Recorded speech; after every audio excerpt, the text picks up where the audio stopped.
Welcome back to Fuse News. This is your 90-second news roundup.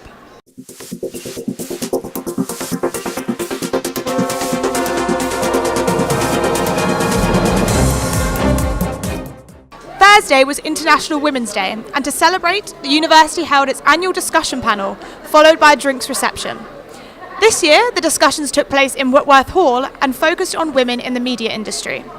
The expert panel consisted of Dorothy Byrne, who graduated from Manchester in 1973 and is now the head of News and Current Affairs at Channel 4, and Kirsty O'Mahony, who graduated last year and is currently head of the Student Media and editor-in-chief of the Mancunian. The event was hosted and chaired by Vice-Chancellor Professor Dame Nancy Rothwell, and the audience included alumni, staff, students and friends. This event followed in the footsteps of the incredibly successful Women in Media Conference, which took place last weekend, and we look forward to both events returning next year. The theme of this week was Waste Reduction Week, which is the first of its kind at the University of Manchester. Currently, waste production is increasing at the university, with only 30% of it being recycled. With this in mind, the university has dedicated a week to making students and staff aware of this issue and challenging them to reduce their waste. There was a photo competition open to all students in which students were encouraged to show the ways that they are reducing waste or increasing their recycling.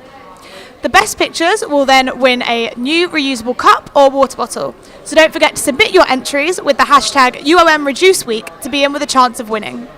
And finally this week saw the return of the SleepOut, hosted by the SU in association with Manchester RAG, Barnabas Charity and the Big Change Society. On Friday night, many people brought out their sleeping bags and experienced what it's like to spend a night on the streets, all in order to raise money and awareness for the rising level of homeless people suffering in Manchester.